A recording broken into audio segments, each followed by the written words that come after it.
Good morning. हामी चाहिँ अहिले आर्यमन्जामा छौँ। म पाल्पा सरायदेखि मुस्ताङको लागि जानको लागि हामी सबै रेडी भइरहेको छौँ। म छु, मेरो छोरी, बुढी अनि ज्वाइँ। हामी अहिले जाँदै यो मिर्मीबाट जाने प्लान गरेछौँ हामीले, कोरिडोरबाट। अनि हामी मिर्मीको ड्याम कटेर माथि उकालो चढेर आएको थियो। त्यहाँ हामीले यहाँ एउटा सुरुङ देख्यौँ अनि सुरुङमा बुढीले हेरिरहेको छ फोटो खिच्दै। अनि यो सुरुङ चाहिँ आर्मीले पहिला खनेको भन्ने सुनेको थियो। सायद यसको हिस्ट्री के हो मलाई थाहा भएन। हामी चाहिँ अब माथि चाहिँ एउटा कोरिडोर बाटो छ, छोएको छैन। त्यहाँ कोरिडोर बाटोमा यहाँबाट छोडिन्छ अनि गएर जाने हो। बहिनीहरूलाई पर्खिरहेको थियो, छोरीहरूलाई पर्खिरहेको थियो हामीले। अब यहाँबाट पनि जाने धेरै टाढा, यहाँबाट नजिक पर्ने रहेछ, धेरै नजिक। डाइरेक्टली हामी मालडुङ्गामा निस्किन्छौँ यो रोडबाट। टाढा हरियाली देखेरै हुर्सु कुहिरो खिचल्दै यति राम्रो बाटो चाहिँ, राम्रो बाटो छ। काकिलो टु वेस्ट बाटै हो, काकिलो छ। झरना हेर्दै बाटो यस्तो राम्रो, खोला नाला तर्दै जानुपर्ने रहेछ। कोही ठाउँमा मात्रै अलि अप्ठ्यारो छ, जस्तो यो पुल हालेको छैन, यसमा पुल नहालेको ठाउँमा चाहिँ बाटो अलि अप्ठ्यारो छ। खोला छ, खोला तरेर जानुपर्ने रहेछ। हामी खोला तर्दै गएको हौँ। अब यहाँदेखि खोला पनि यहाँ ठुलो त छैन, ठुलो भयो भने जान सक्दैन होला। झरनाहरू हेर्दै खोला तर्दै हामी गएको थियौँ। हामी चाहिँ 4 जना गएको, कपल्सहरूमा चाहिँ कपल्स भएर। बाटो चाहिँ राम्रो छ, धेरै राम्रो। अनि हामी एकैचोटि मालडुङ्गा काटेर बेनी कटेर अनि एउटा झरनामा पुग्यौँ। झरनामा पनि घरको फोटो खिच्यौँ। अनि बुढीले टिकटक बनाउँदै। त्यसपछि रुप्से झरना पुग्यौँ। यो रुप्से झरनाको दृश्य हो। माथिबाट कसरी पानी आएको छ भने तपाईँ एमआरबी भ्लग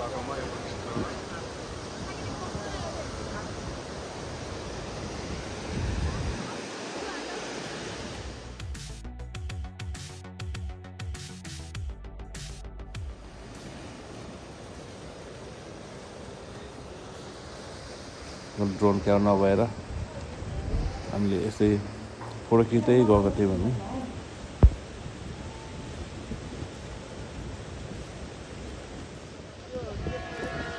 झरना हेर्दै हामी अब यहाँबाट हिँड्न लाग्यौँ रुप्से झरनाबाट।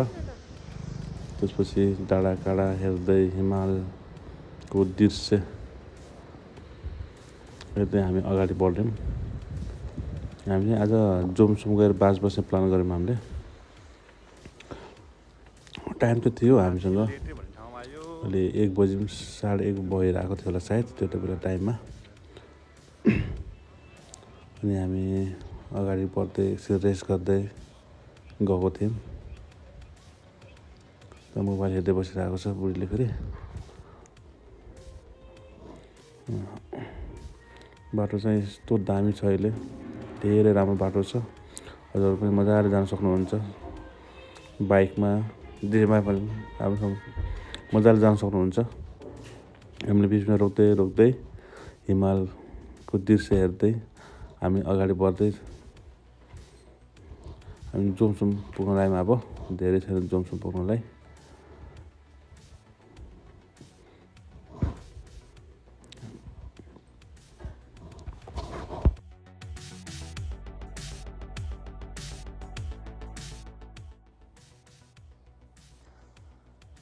हामी साँझ जोमसोम पुगेको थियौँ अराउन्ड 4 बजीतिर।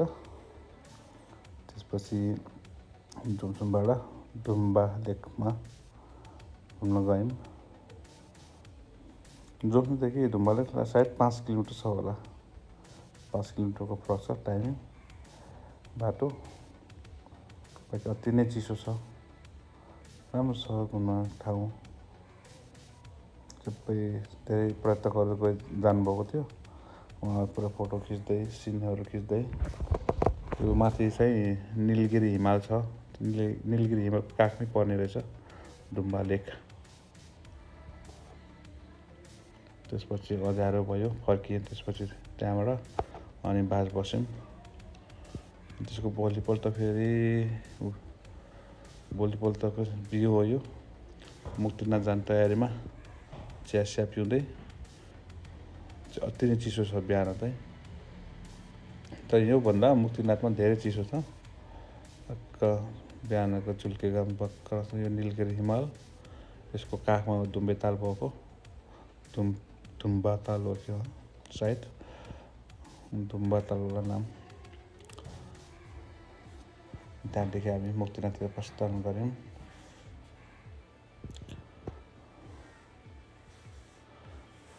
अनि यहाँ दुईटा बाटो आउँछ माथितिर गयो राइट गयो भने लेक मुक्तिनाथ आउँछ अनि तल्लो बाटो गयो भने हामी ओभरस्टानको लागि जानुपर्ने रहेछ क्या दामी छ बिहानको भ्यू त हिमाल तल्ल हिमाल अनि मौसम पनि राम्रो खुलेको थियो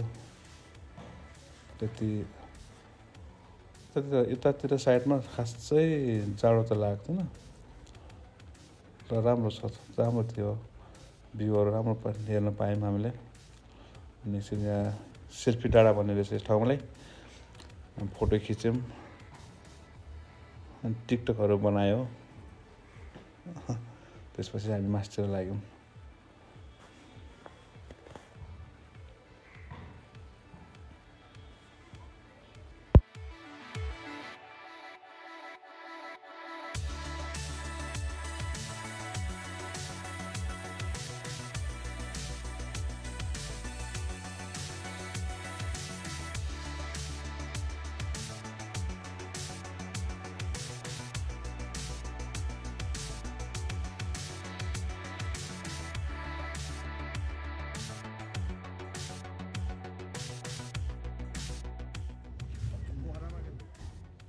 त्यसपछि हामी मुक्तिनाथ पुग्यौँ मुक्तिनाथको कालो चढ्दैछौँ बाइक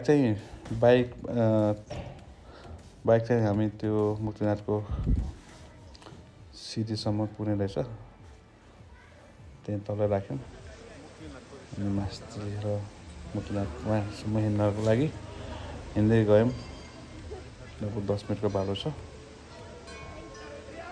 बाँकी अक्सिजन चाहिँ अलिक कम हुने रहेछ अलि हाई एल्टिट्युडमा पर्ने रहेछ सास फेर्न अलिक गाह्रो हुने रहेछ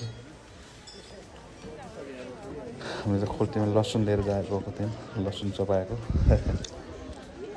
मुक्तिनाथमा भिड छ दर्शन गर्ने हामी मुस्ताङबाट हिँड्यो अब मुस्ताङको प्रियो बसमा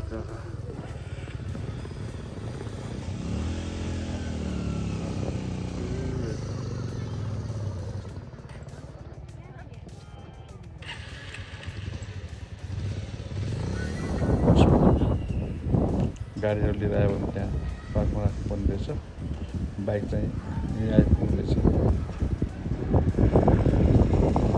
त्यसपछि हामी मार्फा टाँखा आएर मार्फामा छिर्यौँ मार्फा गाउँकोमा घुम्दै स्याउमा कति पाके छ हौ स्याउ त स्याउ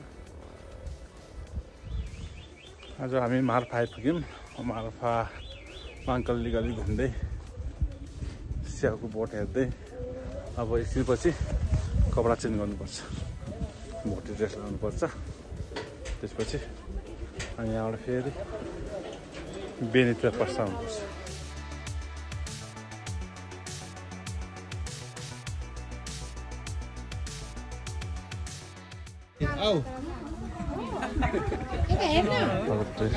मार्फामा टिकटक बोलायौँ छोरीहरू भान्जाहरू धेरै भिड हुने रहेछ टन्नै।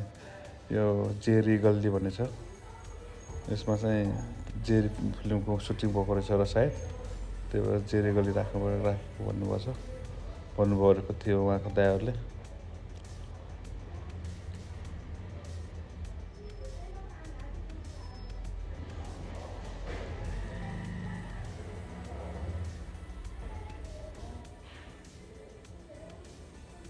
माफाको ड्रेस लगाउँदै फोटो खिच्दै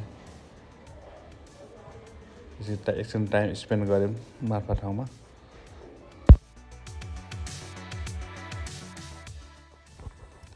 हामी मार्फा घुमेर त्यहाँबाट फर्क्यौँ। अब पोखरातिर प्रस्थान गऱ्यौँ हामीले। अब हामी बिचमा आउँदै फोटो खिच्दै डाँडाकाँडा हेर्दै हरियाली हेर्दै फर्क्यौँ।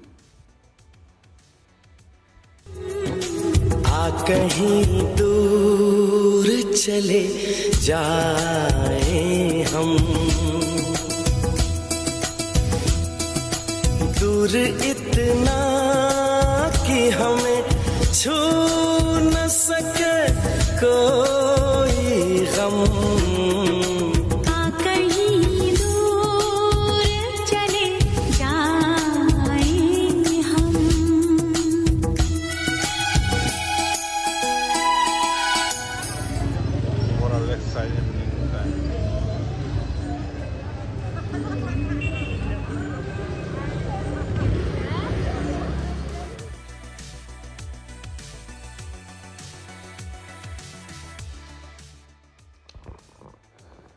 त्यसको भोलिपल्ट बिहानको सिन हो। हामी फेवाताल घुम्न गयौँ। अनि फेवाताल घुमे ब्रह्म मन्दिरमा दर्शन गर्न गयौँ। त्यहाँ दर्शन गरेर ब्रह्म मन्दिरबाट देखेको माछा पालनमा फेवातालको माछाहरू त्यहाँबाट फर्क्यौँ। फर्केर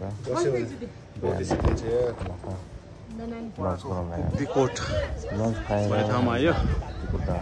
वेलकम छ फर्केर घुमेँ। त्यहाँबाट देखेको दृश्यहरू, पोखराको भ्यू, मन्दिरमाथि स्ट्याचुहरू छ, शिवजीको स्ट्याचुहरू, तलको फेवातालको भ्यू कति राम्रो देखिने रहेछ। अनि त्यहाँबाट हामी एकछिन डाँडामा जय शम्भु घुम्दै दृश्यहरू हेर्दै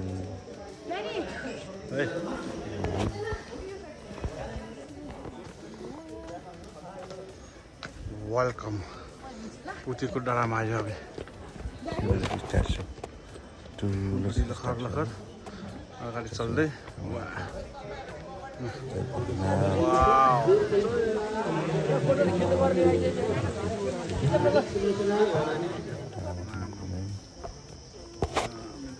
राम्रो छ।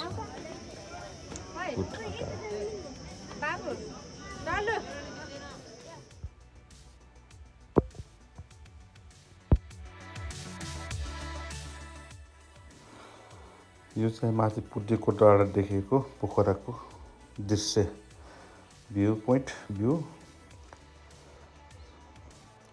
यो नयाँ एयरपोर्ट, पुरानो एयरपोर्ट रहेछ। सायद यो अहिलेको राम्रो सिन छ। सब बितेको छ यहाँबाट माथिबाट। त्यसपछि हामी दृश्य हेर्दै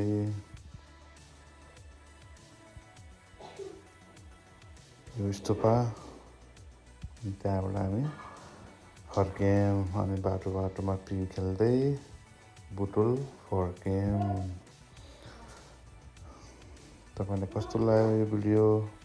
हाम्रो सानो सर्टकट भिडियो हो भिजिटको लागि, त्यस्तै त होइन। मन परे लाइक गरिदिनु होला, सब्सक्राइब गरिदिनु होला मेरो च्यानललाई। Thank you so much.